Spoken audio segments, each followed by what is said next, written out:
What's good, YouTube? Man, Steel here, and it generally feels like I've been apologizing all season, and I truly mean it, but at the same time, finding the time to put these together has not been the easiest thing so far. However, as you can see, today's video will be on the Jolteon EX solo battle, and we will be focusing on beating it with all water deck with no EX Pokemon. As for the 12 Mega Rising card task, I simply recommend using the Mega Blaziken deck against every single solo battle in this expansion. As always, let's start by breaking down the deck that we'll be facing, and that is Jolteon EX, which happens to be one of the most aggressive decks in all of like solo battle, regardless of whether they're going first or second. Going first, they can establish a Jolteon before you even get a turn. Thus, as soon as you're putting energy, you're getting chip damage, you're losing 20 HP. As you go, if you're using Man-type, you lose you can't use Misty. Like it gets really awkward as soon as they establish Jolteon. As well as having like the classic lightning play of just starting with Zero Aura. While going second or first, they had the option of having a Zero Aura on the bench that will eventually lead to them being able to use their E switches, and then you'll have Jolteon attacking rather like way too fast. They're swinging for 100, 80 to 100. Usually it's 100 because of the weakness in this challenge specifically. And their Pikachu could even attack as soon as their second turn, basically. Like if they're going second, they just charge, Zero Aura charges itself, and on the follow-up, they're already swinging for literally 170. They're wiping out anything you have in front of them. So it gets really ignorant real fast. The biggest issues this deck presents are definitely the Jolteon Cyrus combo. They do play double Cyrus, and as soon as you can't just sit there and charge the bench, because they will be able to drag it out and just knock it out. And then another thing that's like subtle but a huge problem of taking this down is that one electrical cord. That one electrical cord means that there will be instances where you finally draw exactly what you need. You get rid of their threat in Jolteon, and then they just as fast as you knocked out their threat, they have the follow-up. They're hitting you with either Pikachu or another Jolteon, and you just can't keep up. Honestly, it becomes really hard to close out games if they're able to establish a cord and you don't have like the proper setup. Regardless of how difficult this challenge can get, there was one option I felt more confident in than any other, and that is Gyarados from Sea and Sky. Since its release, this Gyarados has been my go-to for any solo battle that requires both non-EXs and all water Pokemon.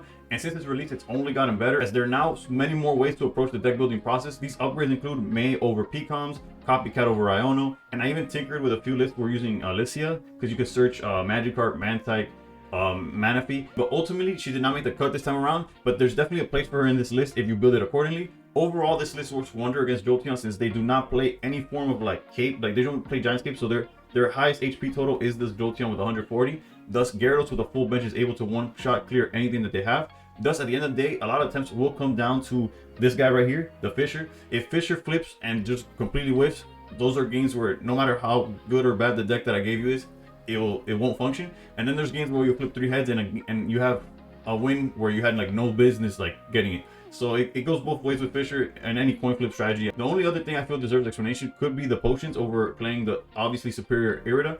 Irida does heal everything that has a water energy for up to 40 damage, but the real thing that happens is you're just building up your Magikarp or Gyarados in the backline, and Jolteon is pinging it for 20. So as long as you're able to avoid that threat being hit with Cyrus, it's all you really care for. And it doesn't take up your supporter slot for the turn, which our supporters are very important. Whether it's May, whether it's Copycat, whether it's the Guzma, you really want to be able to get rid of, like, do something. Like, you don't want to waste your supporter in getting rid, in healing to play around the Cyrus when it doesn't advance the game state or your consistency. So yeah, as long as you're able to heal the 20 damage that you get hit from the Jolteon, you don't need all the healing from Irida. Most of your other Pokemon are just fodder anyways. So best of luck trying this list out. As always, there will be gameplay showing how the deck in action, but if you still have any unanswered questions, feel free to leave them in the comments down below. Thank you for watching. Please consider subscribing, and above all else, stay pro. Alright, going first. Probably not the best thing, but we'll make it work. I'm thinking if they're going second, the most they could do is probably not much. Like I'm debating starting Magikarp so that they go. Then I charge. I get to evolve. I'm at the mercy of drawing something, but I think I like my position if I do that. Let's see. Zero Aura.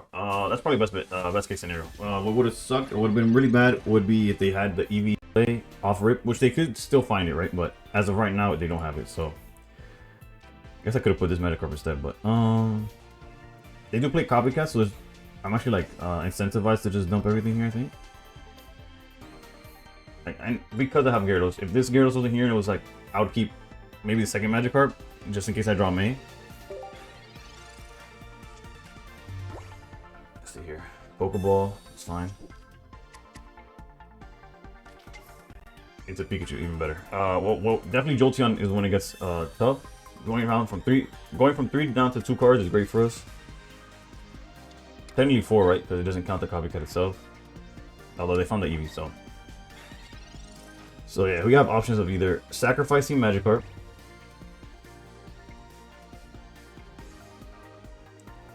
or I think that's the play. We gotta save, or not save. Is save the word?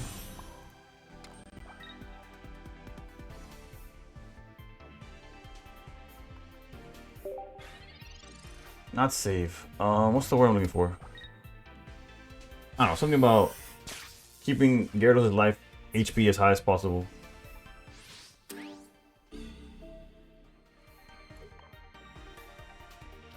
Maybe I'll remember. If not, feel free to comment down below. But Pokeball's really good there. Fisher, I'll hold on for now. Charge Gyarados.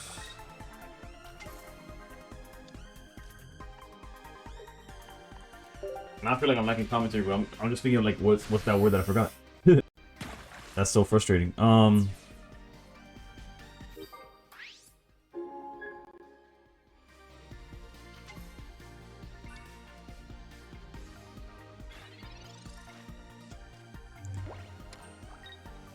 Alright, so all we need, all we need is Fisher to hit 1 Pokemon, and we win.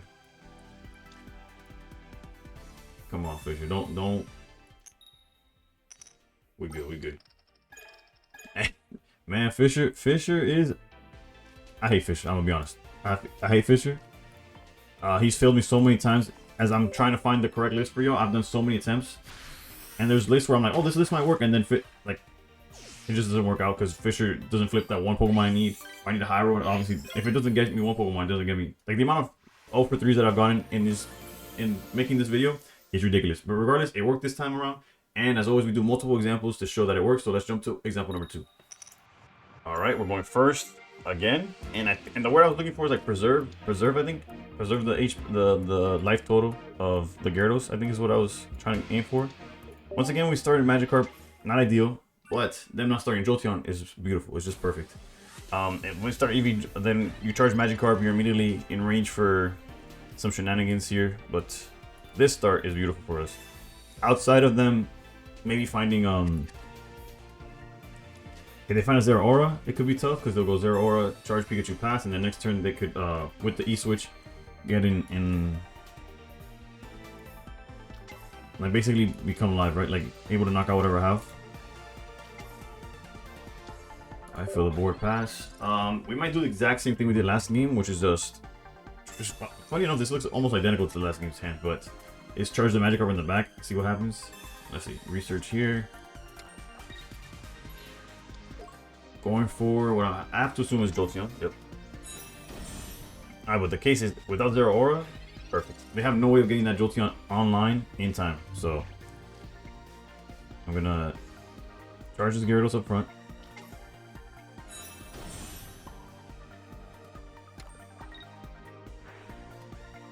Yep, all of this is fine. Then we will go, not Fisher, but we'll go Copycat to turn our 1 Fisher into 4 cards. Let's see. And we get Guzma, Potion, Fisher is back, and Research. Really good, really good. And we could even heal back up to full. And pass. I just realized I had the wrong deck list this whole time, but luckily, the actual gameplay, like the breakdown, has the right list. So I guess for y'all, you won't see this, and from y'all point of view, I'll have the right list the entire time because I'll edit in post. But for me right now, I had to change it. So sorry about that. All right. Best part about our situation here is that we already have 2 Pokemon in our hand to follow up with. The Wild Swing, get rid of all these. That's the great thing about Copycat. Copycat is such a broken card. I didn't make like a tier list video this time around, but I did on stream live react to everything, and I want to say I did respect Copycat as a card, but I couldn't have imagined Although it seems like dumb because in practice it's clearly such a broken card, but I thought May was great. Lycia's good. It's gonna be so much better in the future, I feel. Like, it's gonna have its place. Being able to search 2 Pokemon is never gonna be bad, basically. That's a little too late. And they can't attack. All we need is I guess we could play it by the numbers, right? Based on what we have left. 5 cards in deck. We're out of Pokeballs. But there's we'll see. We'll do the math once we draw this next card. Fishing net, okay, perfect. And just like that, we get our 3 Pokemon. Gotta put them down.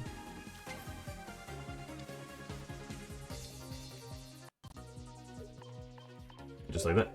So yeah, one of the biggest issues with this list is that at times you will have to depend on Fisher, and if he decides not to help you out, he will not, and you're cooked. But for the most part, this list, it's my go. Since this Gyarados came out, it's been my go-to for solo battles with 3 diamonds or less or no EX Pokemon.